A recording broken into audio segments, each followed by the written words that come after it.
Floyd Landis today. Benjamin Rasmussen at 5:19 p.m. on Friday, April 30, 2010, Floyd Landis hit send on what would prove the most consequential email of his life.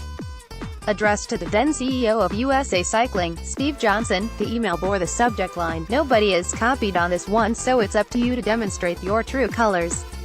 It went on to detail, year by year, how Landis or other members of the United States Postal Service team had used illegal performance-enhancing drugs and methods to dominate the sport of cycling and claim victories at the sport's premier event, the Tour de France. The email, later included in Landis's 2012 affidavit for United States Anti-Doping Agency (USADA) investigation, clearly implicated many of his former teammates, most famously, the 7-time Tour winner Lance Armstrong, who declined to comment for this article. To hear more feature stories, see our full list or get the AUDM iPhone app. It would take more than 2 years of investigation, but in October 2012, USADA concluded that the U.S. Postal Service team under Armstrong and its manager, Johan Broyniel, had run the most sophisticated, professionalized and successful doping program that sport has ever seen. Armstrong's longtime sponsor Nike was the first to abandon him, and the rest followed. In one day, he lost 7 sponsors and an estimated $75 million. A few days later, the International Cycling Union (UCI), which oversees international competitive cycling, stripped him of his record 7 Tour victories.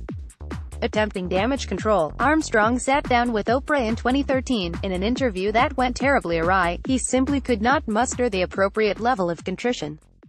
Among other missteps, he made a fat joke. Since then, he has been forced to sell his Austin mansion and his Gulfstream jet to pay $15 million in legal fees, plus $21 million in settlements. But Landis hadn't stopped with the email to Johnson.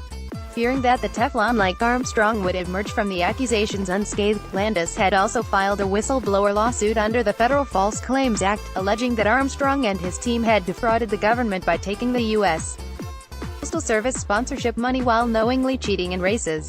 The federal government joined that lawsuit in 2013. On April 19, Armstrong settled for $5 million. And on the grounds of the whistleblower suit, Landis will be awarded $1.1 million from that settlement. Armstrong will also pay $1.65 million to cover Landis's legal costs. When Landis wrote the 2010 email that turned cycling on its head, he was at a low point. A year after his own 2006 Tour de France victory, Landis had become the first man in the race's 103-year history to be stripped of his title because of a doping conviction. His days were spent in a haze. He consumed as much as a fifth of Jack Daniels and 15 double-strength painkillers daily. He maintains, however, that he was stone-cold sober when he wrote the email. His house was foreclosed on, his credit ruined, and his wife, Amber, divorced. "If you are a human in any way and not a psychopath, it's painful," he says. "My whole life was completely upside down, and I was not prepared for any of it." A former millionaire, Landis had spent his entire fortune, and then some, on his legal defense. But he has gotten back on his feet, starting a cannabis business in rural Colorado. The irony, that a life destroyed by one form of dope may be redeemed by another, is not lost on him. Landis is steadfast that his whistleblower suit is about justice being done, rather than his own potential windfall. But the money will come in handy in getting his new business off the ground. Landis grew up in Farmersville, Pennsylvania, in a conservative Mennonite family. Like the Amish, some Mennonites avoid modern technology. Though his family had electricity, there was no radio or television to occupy young Landis's time. So he rode his bike. He saved enough money to buy his first real mountain bike at age 15, and promptly won the first race he ever entered with it, wearing sweatpants. In 1993, during his senior year of high school, Landis won the U.S. Junior National Championship, and his career took off. USA Cycling sent the 17-year-old to France to represent America at the World Championship. It was his first time on an airplane. "The trip was fairly traumatic," he told me. "I should have taken that as a sign. Performance-enhancing drugs have been central to competitive cycling for as long as the sport has existed." Early 20th century riders in the Tour de France took the dangerous stimulant strychnine and held ether-soaked handkerchiefs to their mouth to dull the pain caused by propelling a bike for thousands of miles. Floyd Landis at the peak of his cycling career, Doug Pensinger, Getty, but Landis claims never to have used performance-enhancing drugs before meeting Armstrong. He trained obsessively, once riding his bike 24,000 miles in a single year. His first professional contract for the Mercury team in 1999 was worth $6,000. By 2002, Armstrong had already won 3 tours and was looking to fortify his U.S. Postal Service team to compete for a fourth. Landis, still a drug-free athlete by his own account, was showing promise. He had recently placed fourth at the Tour de l'Avenir in France. U.S. Postal signed the 26-year-old for $60,000 a year. But from his first bike ride with Armstrong, Landis said, their relationship was tense. The guy's a jerk and everybody knows it, but he was surrounded by yes men, and they were also terrified of him, so they laughed at his jokes even if they didn't make sense. The supporting cast of riders around Armstrong were treated more like replaceable cogs than essential components, easily swapped out for any number of other riders. Once I got to Postal it was like, look, there are no half measures here, and we openly discussed doping pretty much on every bike ride, Landis said.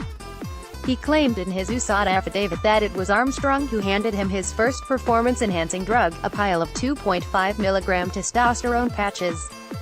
He then participated in the popular but illegal practice of conducting blood transfusions. Cyclists would draw blood in the off-season, bag it, and reinfuse it into their body during races for a boost of oxygen-carrying red blood cells. By 2004, the Armstrong universe had become so unpleasant for Landis that he began shopping around for another team. U.S. Postal wanted to keep him, but it was offering far less than he could find elsewhere. As negotiations grew contentious, Landis said, the team had Armstrong called to sweet-talk him. That lasted about 2 minutes, then he spent 45 minutes telling me how much he hated me and he was going to destroy me, Landis said. Landis's resentment festered during the 2004 Tour de France while still riding with the U.S. Postal Service team. Landis signed for the next year with the Swiss professional cycling team Phonak. He would finish the tour helping Armstrong race to a 6th victory in Paris, and when Armstrong retired after his 7th tour win the following year, amid a swarm of doping allegations, Landis became a favorite to win in 2006. Landis was the first Tour de France champion ever to be stripped of the title because of a failed drug test. Only later would Armstrong have his titles revoked. And when he did, for 4 days, Landis would be considered the best cyclist on earth. Despite a collapse on stage 16 of the tour, which left him at a seemingly insurmountable time disadvantage, Landis pulled himself back into contention over the French mountains on stage 17 in what remains possibly the most spectacular single-day ride in cycling history. At the time trial 2 days later, he recaptured the lead, and went on to win the tour, rolling into the Champs-Élysées flanked by his Phonak teammates by 57 seconds. But a few days afterward the team manager called with life-changing news. Landis had failed the drug test he'd taken after that magical stage 17. Using a method that examined the atomic makeup of the testosterone in his urine, a French laboratory later found that Landis had used synthetic testosterone.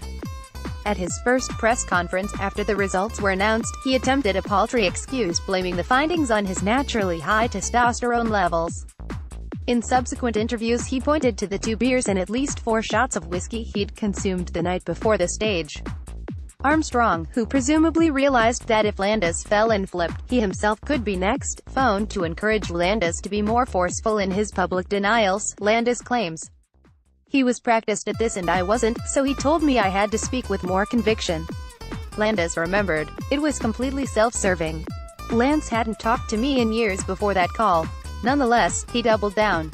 He mounted a protracted and expensive battle to assert his innocence, even starting an organization, the Floyd Fairness Fund, to raise money for his fight against the charges.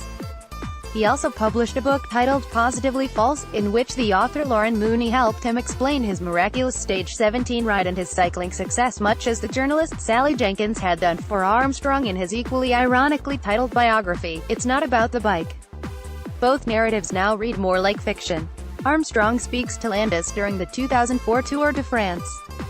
Martin Bureau, AFP, Getty. In June of 2008, the Switzerland-based Court of Arbitration for Sport upheld the 2-year doping ban imposed on Landis by USADA. Landis had exhausted his appeals. To this day, he maintains that although he used performance-enhancing drugs to cheat in races during the latter part of his career, he was not on testosterone during the 2006 Tour, and was somehow set up to take a fall or be made an example of. USADA's CEO, Travis Tygart, publicly urged Landis to acknowledge his mistake and come clean. Friends abandoned him. Under threat of criminal prosecution, he agreed to pay back the $478,354 he had raised from donors, on false pretenses, for his defense. Since Landis's days as a professional athlete, his features have softened, from borderline emaciated to prototypically American. As we enter a restaurant bar in Golden, Colorado, no one recognizes him. His jeans are loose-fitting, and his hair is an awkward length that requires almost constant attention to keep out of his eyes. He seems happy and, quite possibly, at peace with his life. In 2016, he launched his marijuana business, Floyd's of Leadville, which specializes in treating athletes with cannabis-infused analgesic creams, tinctures, and soft gels. After almost a decade of using opioids to quell the pain left in his own body from 8 years of professional cycling, he had his hip replaced in 2006. Landis discovered that a powerful anti-inflammatory component of marijuana, cannabidiol, could accomplish similar results without the horrific side effects. Now opioid-free, Landis believes in its potential. "This stuff has done so much for me," I asked Landis, before the settlement was announced, about the prospect of the whistleblower suit making him rich again after his fall from grace, but he demurred, "I don't care about the money. I don't care if I get anything out of it." Likewise, when I asked him his feelings about taking down his old antagonist, he said only, "It was never about Lance in the first place. But I had a choice to come clean or not, and if I did, it was going to be me against Lance, because he was going to fight. What he was really interested in talking about is what he sees as the ongoing corruption in the upper echelons of cycling. Since he blew the doors off the sport's omerta, cycling has ostensibly cleaned up its act." But Landis believes that the speeds at which cyclists are now riding, on the same sections of European roads he raced, haven't slowed enough for that to be true, and mounting evidence seems to point to, if not outright doping, at least grey area techniques. Take Team Sky, from Manchester, England. "Team Sky looks exactly like what we were doing." "Exactly," Landis said, referring to its current dominance of the cycling world. "So they were able to do that without drugs, but we weren't. People haven't evolved over the last 8 years. Sky has won 5 of the last 6 tours, but the legitimacy of its champions has come under scrutiny." Parliamentary committee investigation recently concluded that Bradley Wiggins, the 2012 winner, had crossed an ethical line by abusing the therapeutic use exemption 2 system, which allows an athlete to take banned drugs in order to treat medical conditions.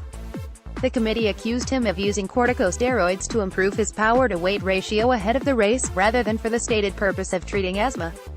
Both Wiggins and Team Sky have denied crossing any lines to enhance performance. Wiggins' former teammate and successor, Chris Froome, who won the past 3 tours, failed a drug test during his winning effort at the 2017 Vuelta a España. He had twice the allowed limit of the asthma drug salbutamol in his system. Froome has denied any wrongdoing, and an international cycling union investigation is ongoing. Since retiring from racing, Landis has begun a marijuana business that specializes in treating athletes suffering from sports-related pain. Benjamin Rasmussen, in this drama without heroes, Landis doesn't think that the disgrace he and Armstrong have undergone has ultimately done much good for the sport. "Taking me down and taking Armstrong down did nothing," he said.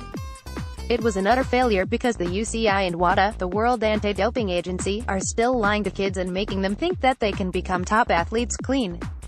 And they know that you can't." The UCI said that the 2 system was strengthened in 2014 and is now fully safeguarded. WADA said that it is becoming more and more difficult for athletes to cheat without getting caught, and that it is possible for athletes to succeed without doping. I asked Landis how he felt about being considered among the best cyclists in history. "I don't care, and I don't even want to be on the fucking list," he said. "Leave me out of it." This article appears in the May 2018 print edition with the headline, "The man who brought down Lance Armstrong isn't done with him yet." It has been updated to reflect the settlement of the lawsuit against Armstrong.